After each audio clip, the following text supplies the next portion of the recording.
بسم الله الرحمن الرحيم بسم الله الرحمن الرحيم الحمد لله رب العالمين وصلى الله وسلم وبارك على عبده ورسول محمد وعلى آله وصحبه أجمعين وعلى من تبعهم بإحسان إلى يوم الدين أما بعد حافظ ابن حجر رحمۃ اللہ علیہ نے بلوغ المرام کتاب الجامع ادب کے بیان میں پہلی حدیث جو ذکر کی آپ کے سامنے پچھلے درس میں آئی، ابو ہریرہ رضی اللہ تعالیٰ عنہ کہتے ہیں نبی اکرم صلی اللہ علیہ وسلم نے فرمایا، صحیح مسلم کی روایت ہے، اللہ کے نبی نے فرمایا حق المسلم علی المسلم ست اذا لقیتہ فسلم علیہ واذا دعاک فاجبہ واذا استنصحک فانصحہ واذا عطس فحمد اللہ فشمتہ واذا مرض فعدہ واذا مات فاتبعہ، کہ اللہ کے نبی نے فرمایا علیہ الصلوۃ والسلام مسلمان کے مسلمان پر 6 حق ہیں۔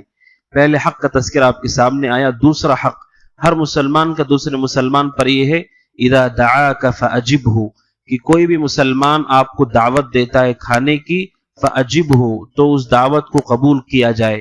یہ دوسرا حق ہے جو نبی اکرم صلی اللہ علیہ وسلم نے بیان کیا۔ اہل علم کہتے ہیں کہ یہ جو اسلام ہے یہ دین الخلطہ ہے۔ دین الخلطہ کا مطلب ایسا دین جس میں اللہ سبحانہ و تعالیٰ نے ملنے ملانے اور ایک دوسرے سے جڑنے کو اللہ سبحانہ و تعالیٰ نے پسند فرمایا ہے۔ اس کے مقابلے میں عیسائیوں کے یہاں دین الرہبانیہ، کہ آپ جتنا لوگوں سے کٹتے چلے جائیں گے، الگ تھلگ رہیں گے، ان کے یہاں پر ایک عبادت ہے، وہ شریعت کے نزدیک لوگوں سے الگ تھلگ ہو کر تنہا ہو جانا، خاندان سے، قبیلے سے، لوگوں سے الگ تھلگ ہو جانا شریعت کے نزدیک کوئی عبادت نہیں ہے۔ اسلام دین الخلطہ ہے، ملنے ملانے کی تعلیم دیتا ہے۔ اسی تعلیم کا یہ حصہ ہے کہ کوئی مسلمان دعوت دے کھانے کی، اسے قبول کیا جائے۔ کھانے کی دعوت قبول کرنا اللہ کے نبی علیہ الصلوۃ والسلام نے کہا کہ مسلمان کا حق ہے ہمارے اوپر، اس کے بہت سارے فوائد و مقاصد ہیں۔ سب سے پہلی چیز یہ ہے کہ مسلمان کوئی دعوت دیتا ہے کھانے کی تو یہ اس کو قبول کرنا، اس کے جذبات کا خیال کرنا ہے، اور یہ سنت ہے کہ سامنے والے کے جذبات کو ٹھیس نہ پہنچے۔ اگر کوئی آدمی چاہتا ہے کہ آپ اس کے یہاں حاضر ہوں کھانے کے لیے تو یہ سنت ہے آپ کے لیے کہ آپ حاضر ہوں، اس کے جذبات کو آپ ٹھیس نہ پہنچائیں۔ آپ حاضر نہیں ہوں گے، اسے اذیت ہوگی، چاہے وہ خاندان کی طرف سے دعوت ہو، پڑوسی کی طرف سے دعوت ہو، یا عام مسلمان کی طرف سے دعوت ہو۔ دعوت کو نہ ٹھکرایا جائے، دعوت کو ٹھکرانے سے آدمی کو ٹھیس پہنچتی ہے۔ نمبر 2 یہ کہ دعوت کی سبب جب مسلمان ایک طرف جمع ہوتے ہیں بہت سارے فوائد حاصل ہوتے ہیں، ان میں سے ایک کہ آپس میں محبت بڑھتی ہے، کہ مسلمان جو الگ تھلگ رہتے ہیں یا اپنی مصروفیتوں میں ہوتے ہیں، دعوت کی وجہ سے ایک جگہ پر وہ اکٹھا ہوتے ہیں، آپس میں سلام ہوتا ہے، ملاقات ہوتی ہے، یہاں سے محبت کا ایک سبب ہمارے درمیان پیدا ہوتا ہے۔ یہ دوسرا فائدہ ہے جو علماء کہتے ہیں دعوت میں ہوتا ہے۔ اور تیسرا یہ التعارف، کہ ایسے لوگ جن کو ہم نہیں جانتے ہیں، وہ ہم کو نہیں جانتے ہیں، جو اجنبی لوگ ہیں، اللہ سبحانہ و تعالیٰ اس دعوت کے سبب ہم ایک دوسرے سے تعارف حاصل کرتے ہیں، ہم انہیں جانتے ہیں، وہ ہمیں جانتے ہیں۔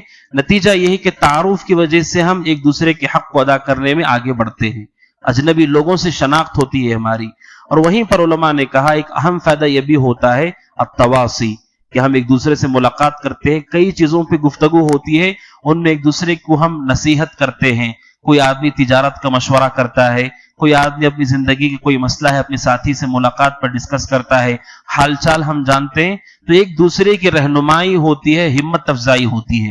یہ سارے مقاصد پورے ہوتے ہیں اگر کوئی آدمی دعوت کو قبول کرتا ہے۔ ایک سنت جس کے اتنے اچھے اثرات اور فوائد ہیں، اس لیے نبی اکرم صلی اللہ علیہ وسلم دعوت کو قبول کرتے، حتیٰ کہ آپ نے کفار کی دعوت بھی قبول کی ہے، اور اس کو اسلام کے نشر و اشاعت کا ایک سبب بنایا اللہ کے نبی نے علیہ الصلوۃ والسلام۔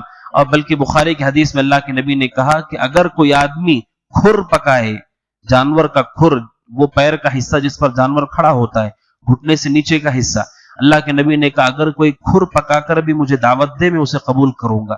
یعنی اس کی دعوت میں اہتمام نہ بھی ہو، بہت اچھی چیزیں نہ بھی ہوں، تب بھی میں دعوت کو نہیں چھوڑوں گا۔ یہ بخاری کی روایت ہے، ابو ہریرہ ہی سے آئی ہے رضی اللہ تعالیٰ عنہ۔ تو اللہ کے نبی علیہ الصلوۃ والسلام نے تعلیم دی، اس لیے کہ اس میں بہت سارے فوائد ہیں جو حاصل ہوتے ہیں، ایک دوسرے کے ساتھ تعارف، محبت، ایک دوسرے کے ساتھ خیرخواہی کے جذبات ہوتے ہیں۔ وہیں پر علماء کہتے ہیں دعوت 2 طرح کی ہوتی ہے، ایک دعوت ہے جو واجب ہے، وہ ہے ولیمے کی دعوت۔ اگر کوئی آدمی ولیمے کی دعوت دیتا ہے تو یہ واجب ہے، بخاری کے اندر روایت ہے، نبی اکرم صلی اللہ علیہ وسلم نے فرمایا من لم یجب الدعوہ فقد عصى اللہ ورسولہ، کہ اگر کوئی ولیمے کی دعوت قبول نہیں کرتا اس نے اللہ اس کے رسول کی نافرمانی کی۔ ولیمے کی دعوت یہ واجب ہے، ہر صورت میں اسے قبول کرنا چاہیے مسلمان کے ولیمے کی دعوت۔ اس کے علاوہ جتنی دعوتیں ہوتی ہیں کھانے کی، ملاقات کی، ان دعوتوں کے حوالے سے علماء کہتے ہیں، اکثر علماء کہتے ہیں کہ یہ مستحب ہے، سنت ہے اور بہتر ہے کہ اسے قبول کیا جائے، واجب نہیں ہے۔ واجب ولیمے کی دعوت ہے، باقی ساری دعوتیں سنت ہیں، مستحب ہے کہ اسے قبول کیا جانا چاہیے۔ اور وہیں پر علماء نے یہ چیز بھی ذکر کی ہے کہ جو دعوت ہوتی ہے کب ہمارے لیے جائز ہے دعوت کو ترک کرنا۔ نمبر ایک، اگر دعوت کسی بدعت کی مناسبت سے رکھی جائے تب ایسی دعوت کو رد کر دینا چاہیے، جیسے 11ویں 12ویں قرآن خوانی جن کا ثبوت کتاب و سنت میں نہیں ہے، ایسی دعوتوں کو رد کر دینا چاہیے۔ نمبر دو، ایسی دعوت جو حلال ہے، ایسی کوئی بدعت نہیں ہے لیکن دعوت کے اندر منکرات ہیں، جیسے بے پردگی ہے، عورتیں بغیر برقعے کے مردوں کے درمیان ہیں، ایسا بھی نہیں کہ وہ ایک طرف ہوں یا ایک طرف ہیں، بالکل ایسا کہ خواتین بغیر برقعے کے بے حیائی کے ساتھ مردوں کے درمیان ہیں، یا ایسی دعوت جس میں گانے بجانے چل رہے ہوں، ایسی دعوت کو اگر کوئی رد کر دیتا ہے اس پر کوئی گناہ نہیں، کوئی عیب کی بات نہیں، بلکہ اسے رد کر دینا چاہیے۔ اور تیسری دعوت ہے جو علماء کہتے ہیں جہاں پر آدمی کے پاس عذر ہوتا ہے، بیمار ہے، مصروف ہے، یا کوئی ایسی چیز ہے اس کے پاس کہ وہاں پر نہیں پہنچ سکتا ہے، اسے چاہیے کہ وہ معذرت کر لے، وہ کہہ دے کہ میں نہیں آ سکتا کسی مصروفیت یا مشغولیت کی وجہ سے۔ معذرت اگر کوئی کر لیتا ہے تب اس کے اوپر کوئی گناہ نہیں ہے، کوئی عیب کی بات نہیں، اگر کوئی عذر کی وجہ سے معذرت کر لے دعوت کے حوالے سے۔ تو یہ اہل علم نے ذکر کیا دعوت کے حوالے سے۔ وہیں پر نبی اکرم صلی اللہ علیہ وسلم نے اس حدیث میں اذا دعاک فاجبہ، اگر تمہیں بلائے کھانے کے لیے تو اسے قبول کرو۔ اس سے علماء کہتے ہیں سلف کے یہاں صحابہ اور اللہ کے نبی کے عہد میں یہ معمول تھا کہ جو گھر میں کھانا بنتا ہے اسے صرف گھر والے نہیں کھاتے تھے، وہ ہمارے آج کے زمانے میں یہ رواج چل پڑا ہے کہ ہمارا راشن ہم خود کھاتے ہیں۔ سلف کے زمانے میں، نبی اکرم صلی اللہ علیہ وسلم کے زمانے میں، صحابہ کے زمانے میں، سلف کے زمانے میں جو کھانا گھر میں بنتا تھا اس میں پڑوسیوں کو، مساکین کو اور دیگر اجنبیوں کو، شہر میں آنے والے مہمانوں کو، ان سب کا حق ہوتا تھا۔ اسی لیے اللہ کے نبی نے کہا اگر کوئی دعوت دے تو قبول کرے، لیکن اگر دعوت ہی نہ ہو تو قبول کیسے کیا جائے؟ یعنی اس سنت پر عمل کب ہوگا؟ جب ہمارے درمیان کرم ہوگا، یعنی یہ صفت ہمارے اندر ہوگی کہ ہم دوسروں کو اپنے کھانے میں سے حصہ دیتے ہوں، دوسروں کو کھلاتے ہوں۔ اللہ کے نبی علیہ الصلوۃ والسلام نے اسی لیے کہا جب دعوت دے تو قبول کرے، یعنی مومنین کی صفت ہے اپنا کھانا، اپنا راشن وہ خود نہیں کھاتے ہیں، اس میں دوسروں کا بھی حصہ ہوتا ہے، اس کا وہ خیال کرتے ہیں۔ حتیٰ کہ آپ نے بہت سارے واقعات سنے ہیں کہ صحابہ نے بھوکے رہ کر بھی مہمان نوازی کی ہے۔ اس سے پتہ چلتا ہے کہ ان کے زمانے میں یہ رواج تھا، اسی لیے اللہ کے نبی علیہ الصلوۃ والسلام نے کہا دعوت دے تو قبول کرے۔ وہیں پر بعض علماء نے کہا دعوت سے مراد صرف کھانے کی دعوت نہیں ہے۔ بعض علماء کہتے ہیں اللہ کے نبی نے جو کہا مسلمان کا حق ہے کہ وہ دعوت دے، یعنی بلائے۔ بعض علماء نے کہا اگر مسلمان کو مدد کے لیے بلاتا ہے، کسی پریشانی میں بلاتا ہے، اس وقت بھی اس کی دعوت کو قبول کرنا چاہیے، صرف کھانے کی دعوت نہیں۔